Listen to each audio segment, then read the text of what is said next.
دونوں نے تھیلا نما غلاف میرے سر سے اتارا، دونوں بازو کرسی کے دستے سے آزاد کیے اور چھت کے کنڈوں کے ساتھ لٹکتی زنجیر میں جکڑ لیے۔ اس کے بعد کرسی سے جکڑے پاؤں بھی آزاد کیے اور کرسی کے نٹ کھول کر اس کو فرش سے جدا کر کے ایک طرف رکھ دیا۔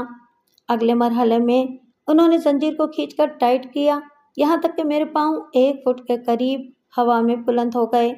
دونوں بڑی ترتیب اور انہماک کے ساتھ اپنے کام میں مشغول تھے۔ یوں لگ رہا تھا جیسے کوئی سائنسدان اپنی لیبارٹری میں یا کوئی ڈاکٹر آپریشن تھیٹر میں مشغول ہو۔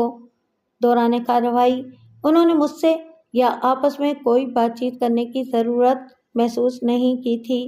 چھت سے لٹکا کر انہوں نے میرے پاؤں کے ساتھ وزن باندھا اور ایک کونے میں کھڑے ہو کر دلچسپی سے مجھے گھورنے لگے۔ کچھ دیر تو میں نے اپنے بازوؤں کو اکڑا کر اپنے جسم اور فالتو وزن کو سہارا، مگر کہاں تک؟ آخر تھک کر مجھے جسم ڈھیلا چھوڑنا پڑا۔ جلدی مجھے یوں محسوس ہونے لگا جیسے میرے بازو کندھوں سے جدا ہو جائیں گے۔ میں ہونٹ بھینچے اس تکلیف کو برداشت کرنے کی کوشش کرتا رہا، لیکن کب تک؟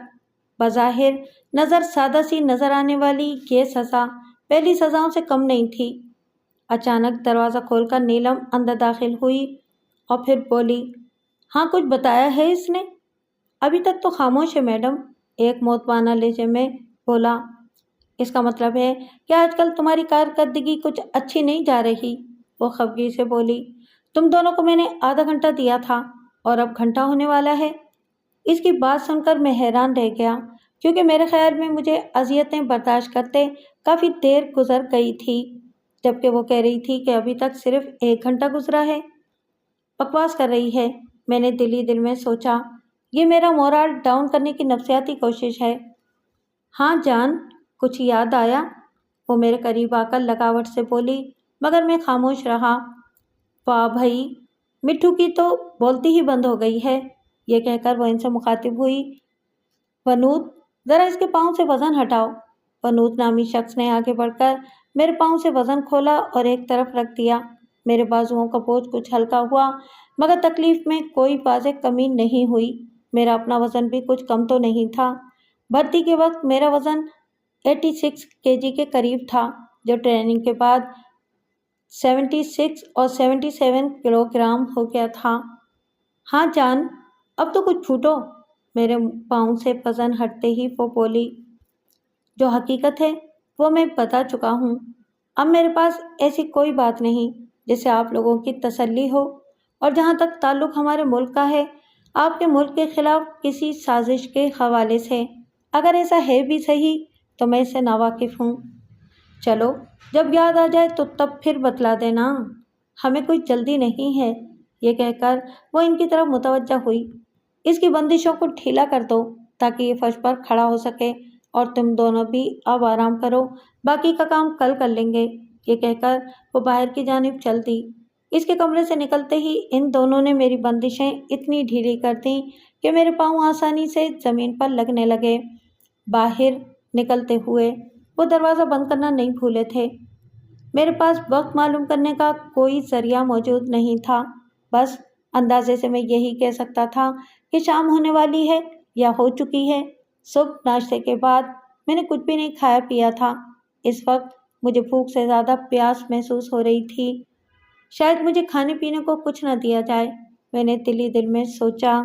یہ بھی اذیت دینے کا ایک طریقہ ہے۔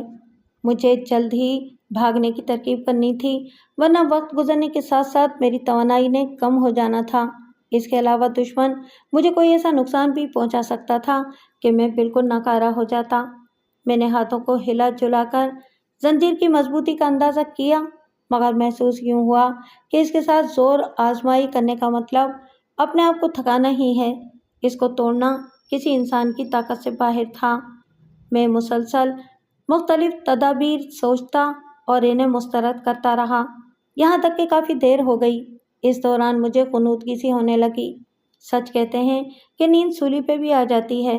میں سونے جاگنے کی کیفیت میں تھا کہ اچانک اذیت خانے کا دروازہ کھول کر نیلم اندر داخل ہوئی۔ اس نے گاؤن پہنا ہوا تھا جس کا گریبان کافی نیچے تک کھلا تھا۔ ٹیوب لائٹ کی روشنی گویا اس کے بدن سے منعکس ہو کر آنکھوں کو خیرہ کیے دے رہی تھی۔ اس کے پیچھے 2 ہتھیار بردار مرد تھے جنہوں نے ہاتھوں میں شارٹ گنیں پکڑی ہوئی تھیں۔ میں نے سوچا شاید میری تفتیش کا دوسرا راؤنڈ شروع ہونے والا ہے، لیکن اس کے برعکس نیلم آہستہ آہستہ چلتے ہوئے میرے قریب پہنچی۔ اس کی آنکھوں کی سرخی دیکھ کر مجھے اندازہ ہوا کہ اس نے شراب پی رکھی ہے۔ جان، تھک تو نہیں گئے؟ وہ اپنا دایاں ہاتھ میری چھاتی پر پھیرتے ہوئے مخمول لہجے میں بولی۔ بھوک بھی لگی ہوگی، چلو میں تمہیں کھانا کھلاؤں۔ یہ کہہ کر وہ ان دونوں میں سے ایک سے مخاطب ہوئی۔ رابندر، اس کو کھولو۔ رابندر نامی شخص نے اپنی گن سلنگ اپ کی اور چھت سے لٹکتی زنجیر سے میرے ہاتھ کھول کر ہتھ کڑی میں جکڑ دیے، لیکن اس کے باوجود مجھے اتنا آرام محسوس ہوا جو بیان سے باہر ہے۔ ان دونوں کی نگرانی میں چلتا ہوا میں اذیت خانے سے نکلا۔ نیلم میری رہنمائی کے لیے آگے چل رہی تھی۔ اس کی چال میں بھی ایک مخصوص قسم کا ردھم اور لے تھی۔ موٹا گاؤن بھی اس کے جسم کو چھپانے میں ناکام نظر آ رہا تھا۔ 2-3 موڑ مڑنے کے بعد ہم سیڑھیاں اترے اور پھر تہہ خانے میں اتر کر رکنے کی بجائے ایک سرنگ میں چل پڑے۔ کچھ دور جا کر سیڑھیاں نظر آئیں، وہاں سے اوپر چڑھ کر ہم ایک کمرے میں پہنچے۔ یہ ایک پرتکلف خوابگاہ تھی۔ تم دونوں دروازے کے باہر کھڑے رہو اور جب تک میں نہ بلاؤں اندر نہیں آنا۔ دونوں جی میڈم کہہ کر کمرے سے نکل گئے۔ جان، ادھر بیٹھو۔ ان کے کمرے سے نکلتے ہی نیلم مجھے ایک لگژری بیڈ پر بٹھا کر میرے ساتھ بیٹھتے ہوئے بولی۔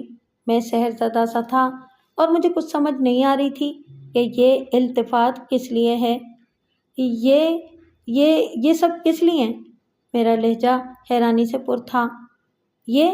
وہ زبردستی قہقہا لگا کر بولی، یہ تو خود مجھے بھی پتہ نہیں کہ کیا ہے۔